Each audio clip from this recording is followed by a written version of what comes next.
Tyce has been an entrepreneur and a hustler for a hot minute. Dude's full send. I didn't know I was going to be a professional gun dog trainer. I still wake up every morning. Holy cat, I can't believe I train dogs for a living. It's a lot easier to get up for work in the morning if you're passionate about it too. That literally is the equation. If you work hard, you have integrity, and you capitalize on the opportunities in front of you, life seems to work out pretty well. A dog that listens and can be guided and be taken to many great places. In life, we're trying to go down this path that we think is the right one, but do we hear that whistle? Life is a pitch. It's simply that. It is a pitch, and it is fun. Let's make sure that you're being sold what you want and you're selling what you actually want to sell. I really just love selling. It's the easiest thing on the planet if you believe in yourself. Let's buckle up. By the way, my name's JL. This is Sell Anything. Okay, so this is the Sell Anything podcast. I'm actually super excited. This is the first guest interview we've done in Utah. The other ones have been filmed down in Arizona, but this is with one of my really, really good buddies. We've built a great friendship over the years. In the intro video of Sell Anything, there are two gun dogs or two bird dogs, German short hair pointers. There actually happens to be one on the logo of this entire thing. Tyce has a big chunk of credit in that. Those dogs know what to do because of Tyce. So Tyce owns a company called Utah Bird Dog Training. He has been an entrepreneur and a hustler for a hot minute. I've worked for myself more than I've ever worked for people. So I've been self-employed most of my life. You might not, I don't know, you might not know about I want to know all this businesses or whatever. So I'll share those with you, but okay. Yep. Well, let's start, man. Tell me about it. Because the only thing I know pre-bird dog stuff is GTM in car sales. So growing, I would say, well, my first job I ever worked for someone else was at Storehouse Markets. Remember that? No. Do you know where Storehouse? Okay. It's a grocery store food chain. I was 14. I think I got a job there as a bagger, and I stocked shelves and did that just for a short period of time. I can't remember for sure. But then businesses after that. So my main one kind of through high school, I owned a landscape lawn mowing business. You own, so I don't know if you knew that. Yeah, I did. So I had hustling. One or two employees that helped me out with that. Yeah, we did about 30 to 40, lawns, and then like most landscape, you kind of start doing weeding and a little bit of landscaping. Yeah. So I did that. Yeah, all through high school, I did that. And that was probably my main. That was my first, I would say, self-employed business. But growing up, we always did stuff for neighbors, and obviously like neighbor jobs. You're weeding and doing whatnot, but service projects. Yeah. So I mean, almost free labor, but whatever. You make a little money. So, but so I had the landscape lawn mowing business. Did that all through high school, and then after that, I had a log furniture business. JL didn't know about this. I did not know about that. That's what I said. I've been self-employed before, so I'm trying to even think how I got into the log furniture business. I can't even remember right now. It's leaving me a blank. But so I made aspen out of aspen wood, dead logs. I made aspen furniture. I focused mostly on log beds. Yeah. And so I did that. I delivered those before my mission for a long time. And then I sold them after my mission. So I'm very familiar with it. So I did that. That put me through my first out to snow college. In the beginning, while I was in snow college, I had sold this before my mission, before I served in Taiwan, my mission. That's why I did the lawn mowing. And then after that, that's when I did I forgot you the entire Wuzhou. So you speak Mandarin Chinese. You're smart. Yes. No, anyone can do it. It's easy. Wild. I'll say so Mandarin Chinese, and then I came back, and I can't remember. Anyways, so what we do is I'd build these log beds, and then we'd park them around town with a for sale sign on them, and the big one, you see them with the for sale sign. And then I didn't have a website or anything. And then people would see them and they'd call me up and we'd sell them that way. So did you ever have someone steal a bed? No. But we did have someone was on their phone and they ran into a trailer with my truck that was parked to it and destroyed the trailer in my dad's truck. Okay. But we got insurance. So we got a new trailer, got the bed paid for, got the truck. So, but yeah, so I did that for a little while, and then that kind of fizzled out. It was fun. It was just kind of to get by, Yeah. And then after that, my a buddy of mine, actually, I showed him how to make them. Yeah, he actually took it and like actually turned it into like scaled it into a pretty big business. Had employees and had a really nice wood shop, and he probably did that for 6 or 8 years and got into cabinetry and That's all wild. stuff. So Are you still in contact with that guy? yeah, That's wild. yeah. I did not know any of that. Yeah. So in my mind, all you did was sell used cars. So used cars was, I'm trying to think of the window of all of it. So that was when I was in Snow College. Then when I came back, then I moved to BYU, Hawaii. So I had a scholarship and went to Brigham Young University. I don't know any of these. You didn't know this? No.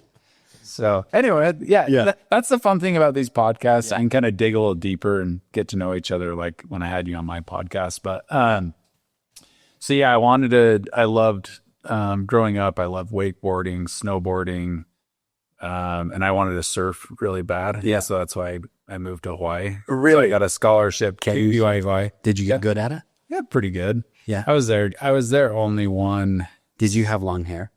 I tried to grow it out as long as I could. The best still could be bike student. I love it. So I had a little long, I had to get the surfing hair a little bit. And so, yeah, I wanted to learn to surf. So the North Shore is a great place to do that. And then I got a scholarship there because of my Chinese. My grades were okay. I mean, I think I was like a 3.7, 3.6, or something coming out of college. And so my GPA, and then, so yeah, I went over there, and then I worked 2 jobs when I was there. I was a librarian on campus. Okay. So you tried to just do what you could to survive. Yeah. And then there was another guy, I can't remember, he found his name was Alan, but he was a native Hawaiian guy, and he paid us to basically remodel his house. So he sanded off the whole exterior of his house and repainted it. Any job, you're like, I could make some money doing that. Yeah, you needed money, and most of the time I'd hitchhike to his house that was down in Kaneohe, and we'd just go out on the street and throw a thumb up, and you'd hitchhike in the back of a truck. And the people just take you down. Yeah, we never got robbed or anything, luckily, but that's how you just kind of would roll. And so I go to his house and work, and then, and the sad thing is, I mean, he paid us okay, but Hawaii is so expensive. It was like $8 or $9 a gallon of milk. And I think in the library, you're making minimum wage. Back then, it was like $6 an hour or something, $6-7 an hour. So you have to work an entire hour. So I worked 2 full jobs. One thing of milk. Yeah, basically. Yeah. So we lived kind of, I mean, you're poor, you're a student. So, but we would spearfish. I got into spearfishing when I was out there. This is where I'm like, oh, this is a Tyce. Yeah. Okay. So I got into spearfishing. So we go, and some of it was really fun. And I enjoyed doing. We dive at nighttime out on the reef. That's all. It was kind of sketchy, but because you have tunnel vision, and there's sharks, and so you're always like kind of paying attention forward. But so we'd shoot fish, and we'd bring them back and do like fish fries, and we just cook up some rice because it was cheap. Were you married at the time? No, so I was single. Okay. So I was single, which is really odd. It was really fun time. There was very little stress. Right. You were dirt poor, but all you needed were like board shorts, a surfboard, a spear gun, and you're set. You're set. You don't really need a whole lot. Like, you go and sleep on the beach, have a campfire, just do your schooling. And so I was at BYU Hawaii, and then I was so poor when I left BYU Hawaii, and I was working full time, that I had to borrow money on a buddy's credit card to fly home. Okay. Because it's like, it was expensive to live there, And so I was like, okay, I'll go home, I'll work for the summer, then I'll come back. And I was planning on graduating in international business, and using my Chinese for work. And anyways, and then I met my wife last summer when I was back home. Okay. And then I never went back, and then I never made it back. So that was kind of but I was there from December till about June. So not a long time, but still fun. Yeah. A good 6-month run. Yeah.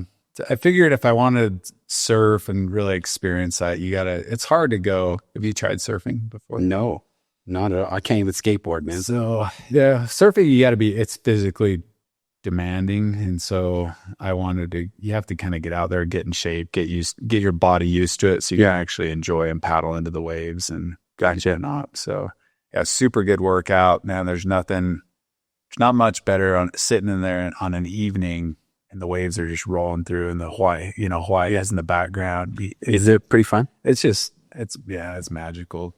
I'm afraid you get eaten by sharks. Yeah. There's 2 places in the world to get that bait filling. I'm going to call it the bait filling. That's in Hawaii and like Alaska or something, Yeah. I'm getting eaten by a bear. Which we could talk about there's so many things. Well, I got by road. We can, but yeah, so that and then the sharks. But I think the more you're out there, you're just going to have to block it out and just kind of, as in life, just pretend they're not there. Act like the sharks don't exist. Just go get them. I mean, if it would be rare to get attacked by a shark, obviously. So it's not a common thing, but we'd see sharks. And then ones we'd see most of the time where your reef sharks or your black tipped. I don't know if they're white tipped or black tipped. I can't remember out there, but they're just reef sharks. They're just fishing around. They're not out to get in. Fishing around for surfer boys with blonde hair. The tiger sharks, the ones you gotta, the tiger sharks, the ones that are dangerous. But so if you're like, see some of those. I never saw a tiger shark not out when I was spearfishing or diving that I was aware of. And we saw some shark fins, but I'm pretty sure they were just reef sharks. Well, I would be nervous. Even if I saw the fins, I'd come out, dude. It's like anything. The more you're out there in the water, you just get comfortable. And the nice thing, the water's clear, so you can kind of see around you. I don't know if that helps or not, but also you're kind of looking and looking for objects underneath you in the water and stuff that you just get used to it and just have fun, man. Just surf away. Wild, man. Okay, I like it. So I thought that kept coming to my mind. Just because a lot of the people who listen to this podcast, they're in the grind. They hustle. Mm-hmm. And a lot of times people get into sales just because, one, they don't want to be told what to do. So they're like, hey, I'm going to go and sell and I can make a bunch of money, kind of being my own boss. And it sounds like at a super young age, you started to make money. It's because you come from a really big family, don't you? How many siblings do you have? 7 kids total. That's right. I'm 5th of 7. 5th of 7. So that would be gotta make sure I do my math right. That would be Colin. Colin's who went pheasant hunting with us on Saturday. So we have 7. But your parents did a really good job of teaching you how to work. My kids don't really work very much. That's a good thing, dude. Yeah, it's interesting. I try to think why my kid, like all my brothers we're all pretty entrepreneurial. Yeah. Like my oldest brother, Jordan, he owns a business. And then my other 2 brothers, one's a firefighter, so he has something that's kind of a little more stable. And then he owns 2 other businesses in addition to that. And he owns one with my brother. And then my other brother, Wade, he owns 2 businesses, has had other businesses, has built them, sold them. My sisters aren't entrepreneurs. They kind of are, but they kind of want to be. Yeah, I love them, but I'm saying it's up that way. They want to, they don't sometimes put all the effort into it. My youngest sister is a little bit more of an entrepreneur, but anyways, all the brothers have pretty much been self-employed. Wow. So Dane's the firefighter, super nice. Yeah. Wade's super nice. Mm-hmm. He was a pirate fighter for a minute, not in real life, but they went around. Yeah, he sold on their business, and then I bought a catamaran and sailed the world for a year and a half and did that. We all like adventure. We all like, I don't know. I think we have the FOMO thing going on. We just feel like life's short. Yeah, you want to suck it, take as much out of it as you can. Oh, 100%.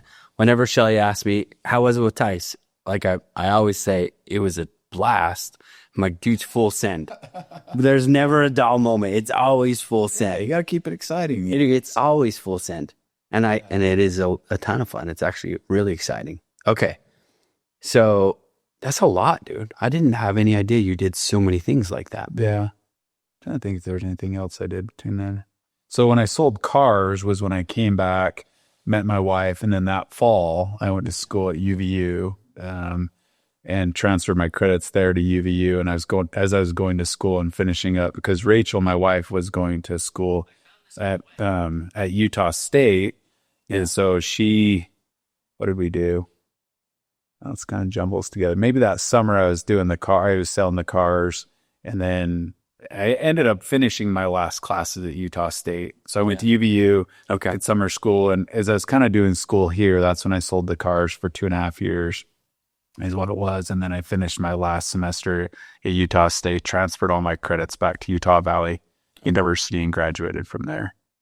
Wild. So when did you start Utah bird dog training? Because that's been the bread and butter for a while. So I started Utah bird dog training when I was up at Utah State. Okay. So that last semester of college, I was kind of trying to figure out what I wanted to do. I had a buddy reach out to me and said that I'd hunted with, that we had met when I was down here at UVU through another friend, and he had hunted with my dogs, and had said, "Hey, do you have really nice dogs? Can you train my dog for me?" I said, "Sure." And I was, again, we're super poor up there, as students. And so I took his dog on, started training that dog, and then I trained another one for him. Mm-hmm. And then I was like, man, maybe I can make a little money on the side. I mean, I just enjoyed it. And I probably would have almost done it for practically free. And I pretty much almost was, those first few dogs. Yeah. And by the time you had to break your time down into an hourly rate, you weren't making much money. But so I did that. And then I actually put an ad online that I was going to be moving back to Utah County, and I was going to be training dogs down there, and I kind of was testing the waters to see if anyone. I put on KSL, like under hunting equipment, like dogs, and I put it on there, and I said I'm going to be training some dogs, and I got a few people that said, I'll bring my dog into you to have trained. And so I trained those, and then I slowly from there, I was training those, but then I was working, I actually got a job as a property maintenance guy. Okay. So there's a company so it's kind of funny. I was catching pigeons to use for training dogs. And the guys at the company are like, "You seem like a really smart guy." Like, cause I was trapping pigeons off their building. Yeah. "Do you want to come work for us?" And I'm like, I grew up like fairly handy. Like my dad, I helped him build stuff, and I had never done anything with spray. Oh, I got some good stories about property maintenance stuff, but when it happened, some of the things are funny, but they're just like, come just, I'm like, well, I don't really know a lot of this stuff, how to fix things. And like, just go and like, try to just figure it out. And call us if you have any questions. Yeah. So I'm going in there just trying to, I got to tell you, this story is hilarious. I didn't know to turn the water off to a sink underneath, you turn the water off. Right. You know that. You probably know that, right? I didn't know that. I'm so this young guy. So I go into this house, and this lady's like, the handle on my faucet here is leaky. And so I'm like, okay, let's check that out. So I grab a screwdriver. I started screwing it, and that thing just boom shoots out, and water is shooting everywhere. I have no clue that you turn the water off underneath by the sink, and here I am supposed to be the professional, but I'm all trying to act like, oh yes. So I grab a towel,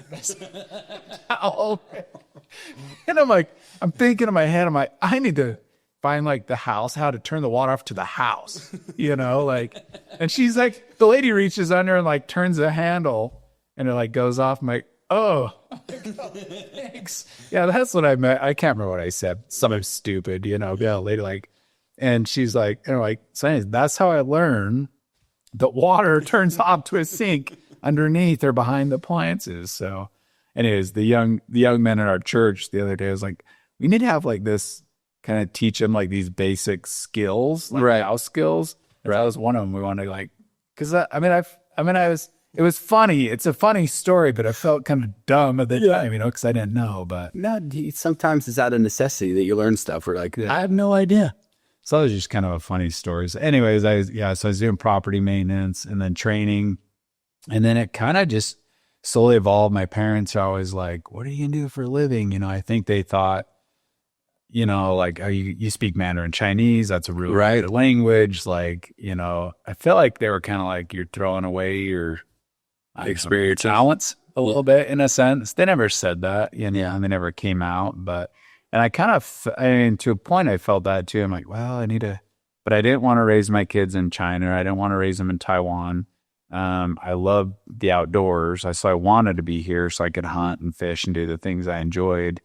And so, but I know I want to be an entrepreneur. Right. I always wanted to own my business because I'd done that most my whole life. Right. And so I'm probably like a stubborn dog. I don't like to be told what to do, I guess. I'd like to work and then not have a cap. Right. Like for me, it's really hard to go to a job. I'm like, okay, I'm going to make $1,000 every 2 weeks. And like, there's no progression. For me, that's just hard for me to mentally, digest or accept, whatever you want to call it. And so, anyhow, so I wanted to train dogs, and that just kind of slowly built from, I started training for a few people here, there. My parents were like, hey, what are you gonna do? What are you gonna do? And now I've been doing it for 17 years, and still only business to what it's been. And I have it's still a small business. I mean, we each have 4 full-time employees, but I do something I really am passionate about. I love animals. I've always loved animals and been fascinated with them, and also working animals. But so that's kind of that's where we're at today. And then I have some other offshoot businesses from there. But we didn't talk about cars. Oh, do we want to talk about? No, dude. Okay. The GTM thing is the only thing that I had never heard anywhere. And you could tell them what GTM is, because I think that actually. Yeah. So I sold cars for a used car dealership called Classy Car Buyers. It was great. The Robbins family owned it. And it was really cool because I actually got to greet the clients, and I got to make the sell, and then I got to arrange all the financing. So I did from start to finish. Right. So that was a good opportunity for me to learn about, financing vehicles and credit scores and pulling people's credits and running through all the paperwork. And so I really enjoyed that aspect of it. And the owner, Rand Robbins, he was a great guy. He was an entrepreneur himself. He had that and a bunch of other businesses. But when I'd walk outside to go sell a car, he'd always jokingly, not like, hey, whatever. But he'd say, hey, Tyce, GTM it. And that meant get the money. Yeah. And so that was we've joked around in business and talking like, hey, you got to GTM it, Yeah. And so it's just kind of something that stuck with me, learning from him and just his experience too. So it's a fun one. And you talk to your kids, or you're going to go sell something. Hey, you got GTM it, you got to get the money. So, but dude, it's true though.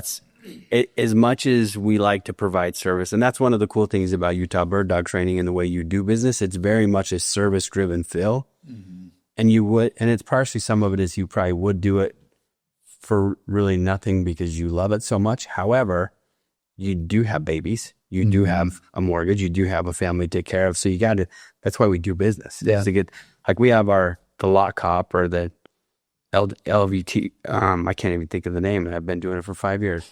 Jeez. it'll come to you. LBT is the distributor, but Lockoff is our main business, and it really is a great value. It keeps the world a little bit safer. It cuts down crime. It does a lot of good things. But at the end of the day, we're doing it because we want to make money. Yeah. So, but the byproduct of providing safety is one of the values that it brings to the table. As in, there's nothing like having a good dog. That there's so much value in that, which is what you bring to the table for all the people. And the people that you work with, I've watched you interact with a lot of them. They become really good buddies of yours. And and we were joking about it on Saturday when we went pheasant hunting, but we were like, where's Tyce? Because you're always talking to someone, dude. Everybody just loves you and like runs you down and is always just asking you questions for your expertise. I think it's awesome about that. It just adds value. It adds a ton of value. Yeah, I think training or any business, you're doing a service, right? And so that's, you got to remember you're serving people. And Dave Ramsey, I can't remember, he always quotes this, but there's a guy that, it's a pretty popular book, but he said, money are tokens of appreciation, or money when you do something. I'm going to totally slaughter this, but anyways, their money is a tokens of appreciation for a job well done or the service that's been done, right? So it's just basically saying, hey, thank you for that service you provide. Obviously, here's this token of appreciation, which comes in the form of dollars, right? So that's kind of something that's always stuck with when people ask, you know, when we're training that dog for that person, I literally think, I'm here to serve you. What do you want? What do you want? What can I obviously have a skill that you want or need. Yeah. And I'm here to, you know, if someone's like, well, I need this or this, well, I'm happy to do that. I'm here to provide that service for you. And I can give you those realistic time frames and those things to let them know, you know, what to expect. So, and I think we talked about this in my podcast, and I have a podcast that's another little side business that I do. It's called the Bird Dog Podcast. Do you hear if I throw that in there? Please, you throw it in there, man. I'm throwing all this stuff in there. It's called the Bird Dog Podcast. Yeah. But anyways, we talk about, it's just like my businesses anyways, it's a niche business. And so we talk about everything bird dogs, right? So, but when I was on there at Jail, had Jail come on and talk about his love for dogs and how he got into that. But what I learned a lot about sales, because this is a sell anything podcast, and goes back, I probably learned it the most. I learned the most for sure when I sold cars. Yeah. And I was taught by Ty Robbins, and Ty was the son of the father. And for some reason, it just stuck with me, and I now train my guys that way. But when you sell something, you're there to lead the person through the process. And we talked about this. So someone comes up and they go, and, you know, I met him at the car lot. Hey, how's it going today? What are you looking for? And, oh, we're looking for a car. Okay.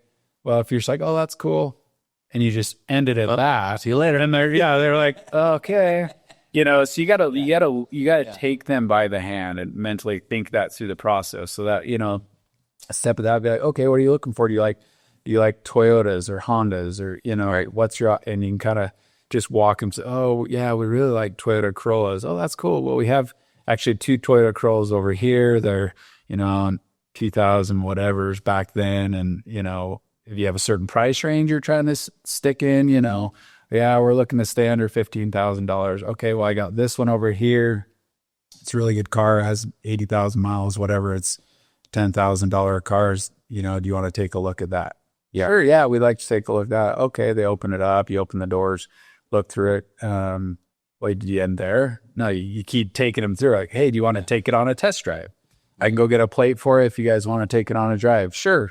Yeah, so they go out, they take it on a drive, we get their license, they take it on a drive, and they come back, and then, you know, then how do you like that one? Oh, we didn't really like it, you know, or like, hey, you really like that one. Yeah. You want to try another one out, or are you interested in this one? Right. And just kind of take them through that process until they obviously are interested in buying it, or they're just like, not interested, you know? And so that's something I just really learned with sales, is just taking them by the hand. And that's the same thing with dogs. And I talk to people, you know, they call up, I need to take them by the hand, ask them questions. And through that, you kind of build a relationship, obviously. Right. I'm not, you know, you're being honest with them. You're never deceitful, and you're living your life within integrity, but you're just guiding them by the hand. These are your options. Right. This is what I can provide for you. And then ultimately let them, you know, make the choice. But you are spot on. And I don't know if that's you're the sell anything pro. This is just what I've done in my life but that literally is the equation. Like, and I watched you do that with people. So just recently at the expo, when we were at that hunt expo, people will come and talk to you.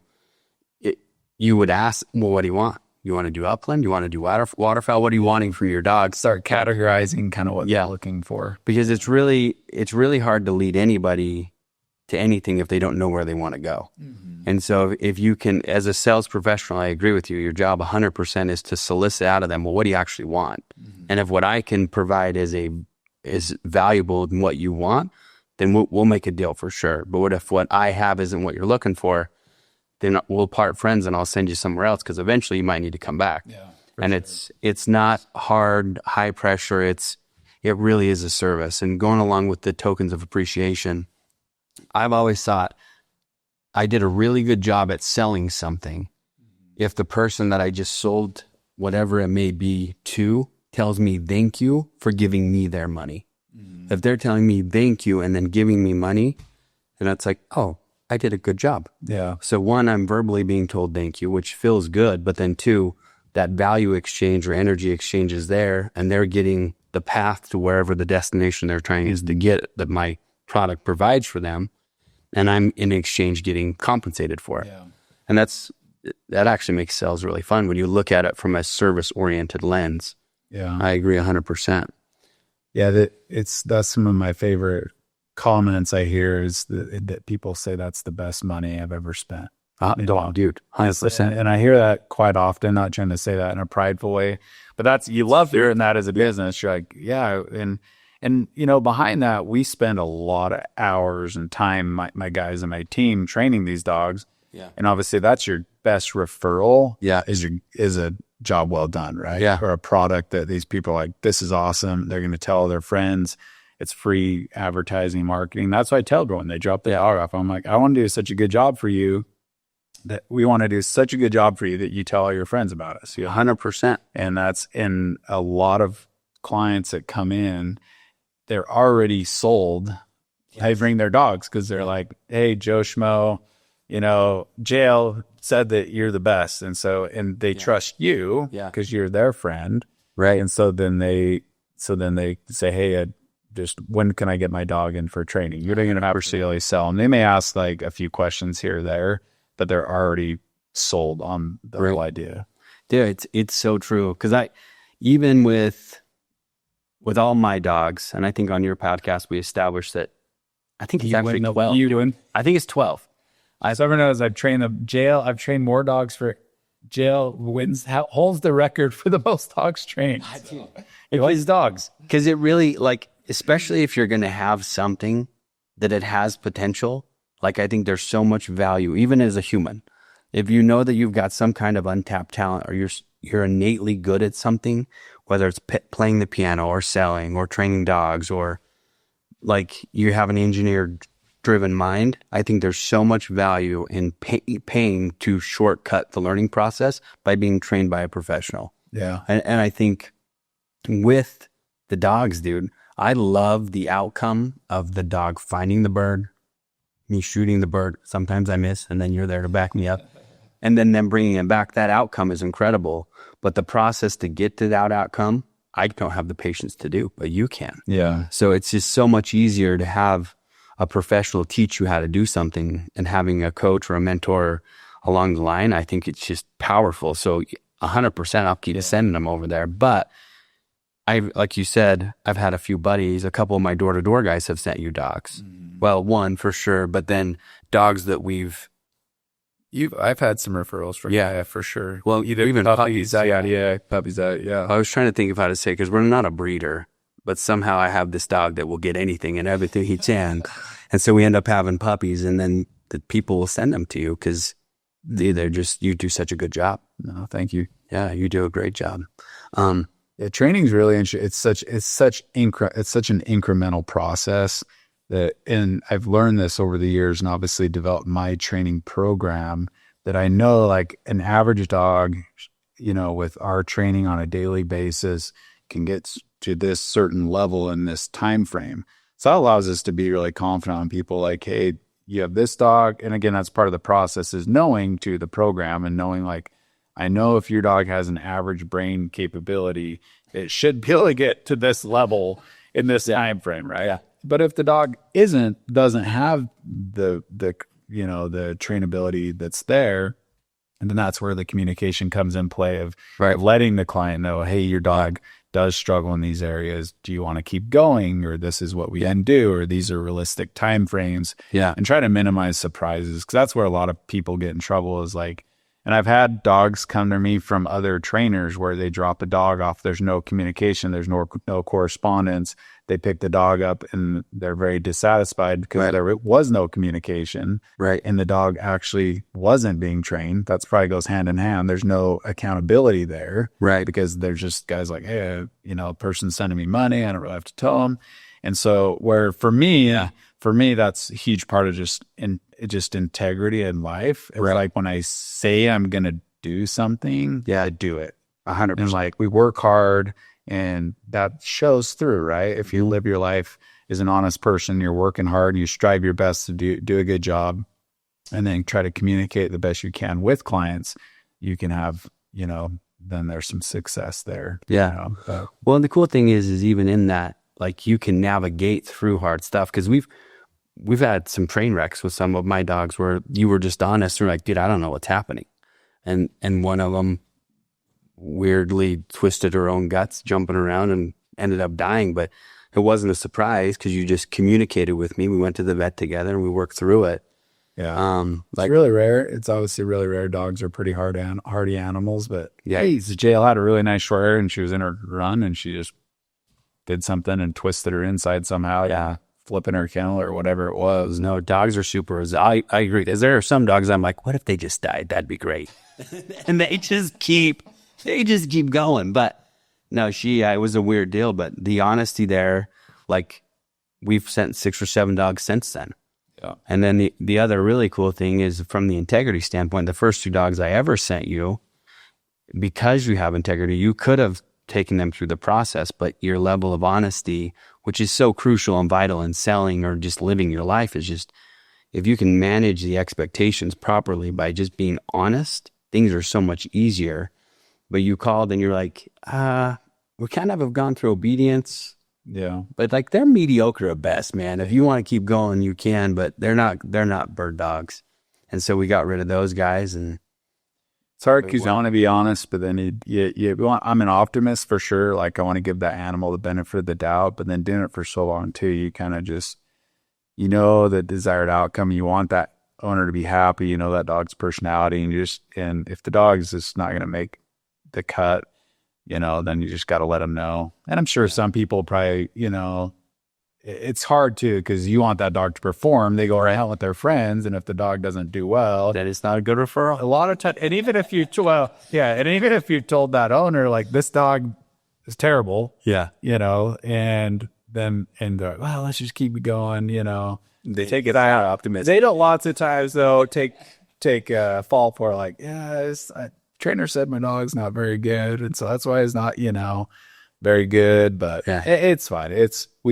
Like you say, all you can do is work hard, do your best, try to communicate, and I think that helps out a lot with clients. 100%.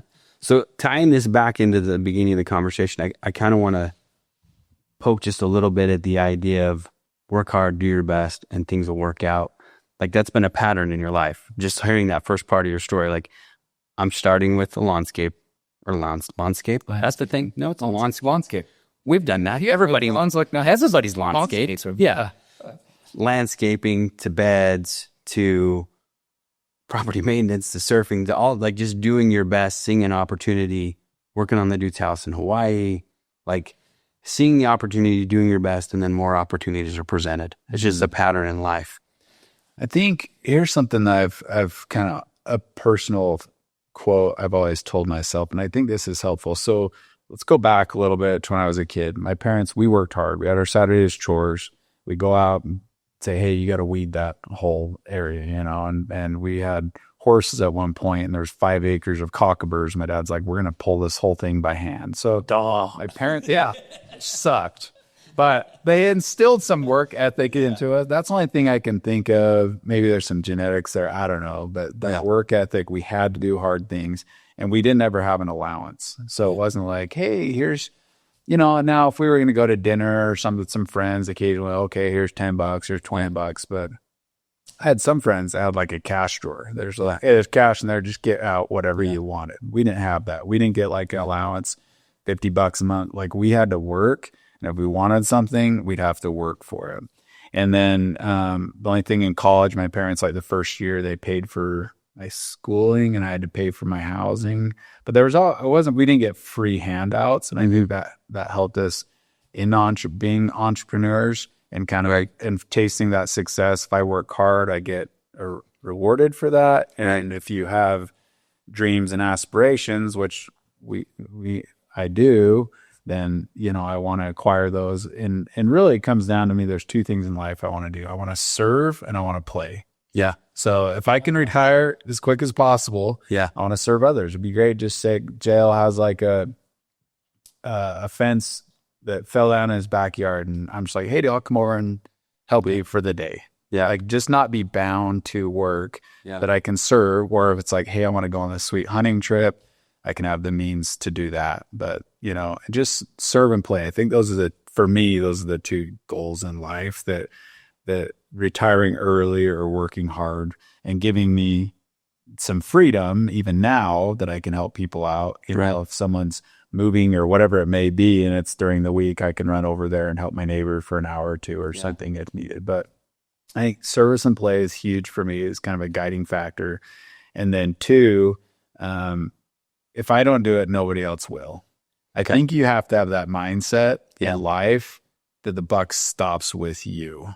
Right. Like, and that's kind of hard for me, at least growing up. You always feel like you would want to run on mom and dad's coattails. Like they'll come in and they'll save me or something. You think they might say, well, and I don't, maybe this isn't just me, but the buck stops with you. No one's going to be there to save you. And you got to have that mindset, even though you might have family members that would like, and that's I don't know, for some reason, it's just a saying I've told myself, if you don't do it, no one else will. Right. And so I just kind of will take control. Okay, I'll do it. I'll take lead. I'll take command here. And just, if you don't do it, no one else will. And so I think that's a really good thought process when, sometimes as humans, we always want to push it off on someone else. Oh, I'm going to get rich one day. Right. Or I'm going to do this one day. Or no, I have to do it. Yeah. If I don't do it, nobody else is going to do that for me. And so you have to have that mindset. If you want to be successful, you have to work those extra hours. I agree. You go home, you're trying to start another business. It's not like, okay, well, I got to go work 2 or 3 hours on this other business that I'm working on. You have to do that because no one else is going to do it. It's true. And then you're going to be 30 years older and you're in the same boat, the same thing, because you're thinking in your mind, maybe someone else will do it, or my ship's going to come in someday, Yeah. Anyways, that's a little thought process. No, I love it. So you mentioned serving in Taiwan for our church.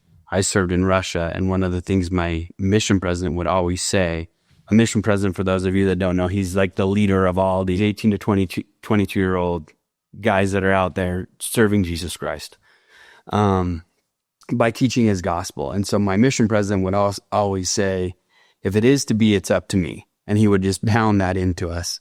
If it is to be, it's up to me. And it's so true. Like if I'm not going to do it, who's going to do it? And I think by design, God gives us all our own little desires or feelings inside of us, that those feelings are coming to us. They're not coming to somebody else, which in my mind goes hand in hand with, if it is to be, it's up to me. And the reason it is to be, because it's up to you, is because God's asking you to do it. If it's a good thing, if it's something that gives you the ability to serve or to play or to enjoy your life, because I really believe at the very core of all of us, we're supposed to have joy. If we're not having joy, we're doing it wrong. For sure. And so if we're having the joy by serving other people and seeing what our ability to help them brightens their day or lightens their load, that's a joyous thing. Or if, there's nothing more joyous than shooting something really cool. It's super exciting, man. Or seeing your kids do it, or being a part of that process with other people. For those of you that like outdoors, for people who don't like outdoors, you might be appalled by that. But for me, I love it. Well, it comes down to it's like shooting something. It's like, for me, the taking of, harvesting an animal, that's just part of the whole thing, right? It's the relationships. We went hunting the other day. We had the dogs. We have friends there. We're outdoors. We're getting fresh air. We're harvesting these animals, which then can be eaten and put on the plate and turned into energy for us, But I mean, when it comes down to shooting, that might be I don't know if I want to call it a blatant term, but like, when you harvest an animal or shoot an animal or take an animal's life, whatever you want to call it, most people are meat eaters. Yeah. And we're designed to eat meat. Yeah. But we're just very disconnected from the harvesting process. It's true. So, and people might go, oh, you just killed something, you shot something. Yeah, well, if you're buying hamburger, you're picking up chicken at the store, someone shot that animal. Somebody shot that animal In the head with if you're talking blank, someone shot your cow in the head with a 22 blank and it killed it. Yeah. I just had 2 cows harvested. I saw the guy kill one of my cows. Yeah. I raised, and it was kind of sad. It's like, buddy. But being around death in that sense allows you to you have even more respect for the life of the animal, right, especially when you raise it, right, and you're taking that lamb to the slaughter per se. Yeah, you feel very connected, and and there is a respect for those animals, right, and that should be respected. Life should be, and it can still be fun. There's no doubt about it. That's why we do it, because we enjoy it. But also there should be some respect behind that and use of the animal's life. This is me personally, speaking. But so it's just fun to can't remember where I'm going from this. What's it? Service and joy. Yeah. But what I was saying though is when you talk about killing something, yes, it is fun. And if people have a hard time with that, I sometimes hey, if you eat meat, you don't really have anything to say. This is me talking, because it's listen, you're just paying someone to kill this animal for you. Now, if you're strictly vegetarian, you don't eat meat, have your opinion swing away. But that's just me talking. I agree with that 100%, man. So what I'm learning from this entire episode is, if you work hard, you have integrity, and you capitalize on the opportunities in front of you, life seems to work out pretty well. Yeah, I think you need to be a good person. Honestly, with dogs, I feel like if you're living your life right, and when I say living your life right, we're obviously Christian, keep the commandments, do things that's going to help you. And those things, not only they're good values, they're going to, the commandments, they're going to, obviously be honest and, do the things you're supposed to be doing, but those are going to help you develop a good character. And so when you are around people are hopefully going to sense that you're an honest guy, you're hardworking, you're not here to take advantage of them. You're wanting to provide a good product. But I feel like with my dogs and many of my businesses, I didn't know I was going to be a professional gun dog trainer. I still wake up every morning, holy cow, I can't believe I train dogs for a living, Right. And it's kind of weird for me just to think through, but honestly, I felt like I was guided into it. I agree. I felt like it was God kind of said, you're going to train dogs, even though I didn't think I was what you need to say on it. Yeah. And I try to use dogs to that business to even do other businesses, to open those up in sense that hopefully I can retire early to go back to what I talked about doing earlier, is serving others and doing things I enjoy to do. So, I really feel like I was just led into it. I've loved animals ever since I was a little kid. Yeah. And I've always thought working animals are awesome. Mm-hmm. So we did talk about this. I have llamas that I train to work and you carry stuff out of the mountains. So I got a bunch of random, stuff, but you do. So I like working. I think animals that work, and I've always thought falconry is cool. Do you have a falcon? No. Yeah. I don't have. We're getting the falcon. Maybe when I get old and retire. Then if you can't cast the dog, you could get the falcon back. Dude, just come get it. I don't know. It's just, I had a pet fox. You do. You know that. So what's the fox's name? His name's Fury. Oh, that's right. So I thought I could train him to hunt pheasants for me. That'd be cool if I could have him hunting pheasants. But it's like training a cat and a dog. It hasn't worked out. And he's a pet, but clients love seeing him. So that's why I've kept him around. Because I'm maybe I should just sell him into a home. But people are, is that a fox? I love that. Can I see him? And I pull him out, let the kids pet him, and kind of a little petting zoo type thing, almost. But I've actually never approached him, because in my mind I thought he would eat me. No, he's not. You hold him. I'm get a picture of him. No, you don't need to be afraid. We'll bite you. I got him when he was 5 weeks old, and I've raised him from this petting zoo place, and so he's just a homie. He's just chill. Okay. Unless you have a piece of meat in your hand, he's coming at you. He might take your finger with it if you let him, Okay. No, their foxes are like little thieves, man. If you have something they want, and if they grab it, then you try to take it away from them, they're pretty possessive, and he might nip at your hand or whatever. So the idea of having him bring a bird back to your hand is a bad idea. Yeah. If I throw a bird for him, he'll get it, but he runs the other direction and he'll try to bury it, eat it, whatever. And cat or just Can you imagine putting a shock collar on a cat? What that would look like? I mean, you can imagine, right? Yeah. They probably wouldn't respond very well. It's like that's how a fox is with a shock collar. Okay. Just the brain connection there is just not quite. It just gets mad. It just goes somewhere, and that's how training a fox with the e-collar is. So That's funny. They're very food motivated. You can use like positive reinforcement, that type of training with them, which is fun. I've taught them to like sit and stand up and come to me and stuff with treats, but Yeah. it's not good enough. It's not. They still have that wild in them. So That makes sense.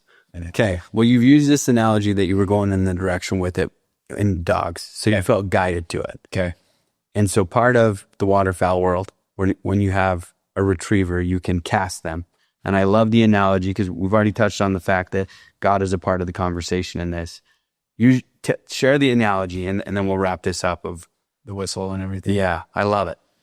So the analogy is we're going through life here, and let's revert back. Okay, so with the dog, you have a retriever. There is something called the blind retrieve. Mm-hmm. The blind retrieve is essentially if you shoot a bird down and it sails way out there into a field, and the dog doesn't see the bird go down, you're going to handle or guide the dog to the reward, which is the down bird. The dog wants the reward. The dog wants the bird, right? But he doesn't know it's there. Mm-hmm. And so through training, we can get that dog, we will send the dog on up, get him lined up in the direction we want that dog to go, just like you're shooting an arrow. I want it to go that way, or a gun. You got to line that dog up in that direction. And then when you send him off from your side, you send him on a command that he knows he's going to be running in that direction. Well, when he gets off that path between you and that bird, if he deters off that straight line, then you blow a whistle, because it's easier than saying, sit, yelling at him verbally. You just blow a whistle, which the dog is accustomed to or trained to. The dog looks at you, and then you can use your hands and actually point them and guide them to the down bird. Right. So, so a dog that's trained and obedient and listens to the master will take the cast of the whistle and will get the reward. But I think in life, a lot of us are we are the dog that doesn't want to take the cast. Right. So in a lot of dogs, when they're beginning to learn training, you try to cast them a certain direction and they think they know better. They're like, I see it over there, or they see a bush, or they think it's over there, or they don't want to be told what to do. And so you have to cast them, and through practice, they can learn to listen to the master's cast. Well, there's a lot of dogs that just are very stubborn and they don't want to be casted or told what to do. Ultimately, that dog wants the reward. Right. He wants it. He just doesn't know that you're going to guide him to it. And until he learns to trust you, then he can be guided. Well, a dog that's really stubborn and some just want to fight it, well, sometimes you got to correct them. You got to zap them, let them know that's not the right direction. Right. And so sometimes I think in humans in life, we're trying to go down this path that we think is the right one. And God's like, hey, go over here. And you're like, no, I think it's over here. And then finally you might get zapped enough that you're humbled and you're like, okay, crap. Like, I need to get my life on track. I need to listen.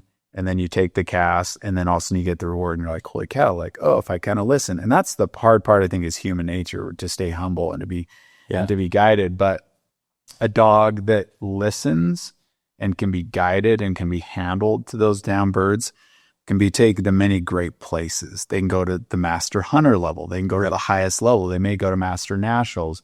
And in that sense, they get to go travel. They get to go see the world. They get to go on a lot of cool hunts. Right. Or a dog that doesn't do that gets stuck in the kennel. No one wants to be around them. No one wants to use them.